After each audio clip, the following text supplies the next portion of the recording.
Tonight, what should have been a long-anticipated homecoming for Barcelona instead reads like a public relations and logistical emergency. The club had been preparing to welcome fans back to Camp Nou in a limited capacity, a cautious first phase with roughly 27,000 seats. But late on the eve of the fixture, the City Council refused the required occupancy certificate, forcing Barça to move the Valencia match to the much smaller Estadio Johan Cruyff. Numbers tell the story at a glance. Where tens of thousands were expected, only about 6,000 will be allowed in, and that stark shrinkage is more than a scheduling inconvenience. It is an immediate hit to revenue, to atmosphere, and to the club's image.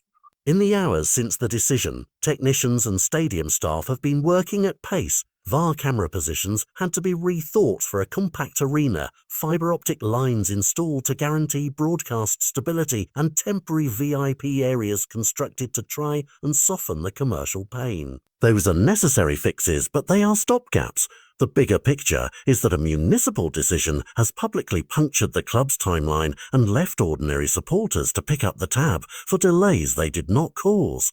Season ticket holders who expected to watch their team in an iconic stadium are now faced with last-minute travel dilemmas, empty seats where they thought they'd be, and the indignity of a corporate VIP enclosure built to offset ticket losses while the majority of loyal fans are shut out. Sportingly, the switch matters too. Home advantage is a feeling as much as a statistic, and a compact crowd of a few thousand produces a different noise, a different pressure, and a different match rhythm than a roaring Camp Nou. Coaches and players must recalibrate expectations. A fixture intended to be a statement of return has become about damage limitation and optics. Financially, the math is painful. Matchday tickets, hospitality packages, sponsor visibility, and merchandising all shrink when a stadium operates at a fraction of the planned capacity. Broadcast partners still demand professional production and the league's technical checklist. Camera coverage, connectivity,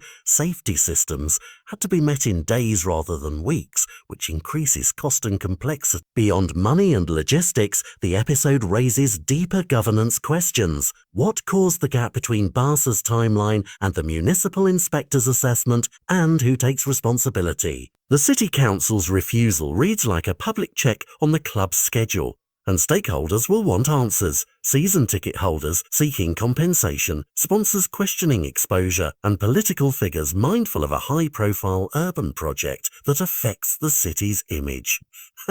The alternative option of using a different large venue was reportedly dismissed early because of pitch concerns and outside events, leaving Johan Cruyff's smaller ground as the only viable immediate option.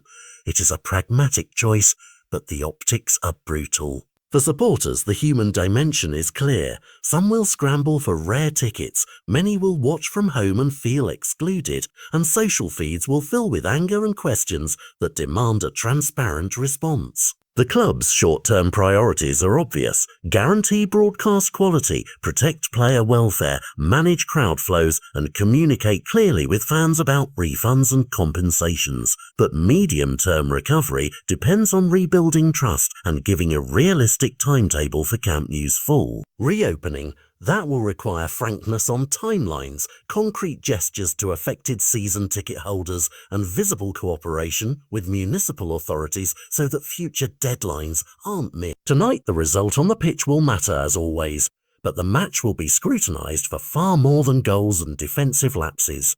It will be judged as an early test of Barcelona's crisis handling, its relationship with its own supporters, and the extent to which a modern football club can manage technical, political, and commercial demands simultaneously. The exile from Camp Nou is temporary in geography, but not in consequence. How the club responds over the coming days will tell us whether this episode becomes a short-lived headache or a defining moment that reshapes perceptions, finances, and fan loyalty for the season ahead.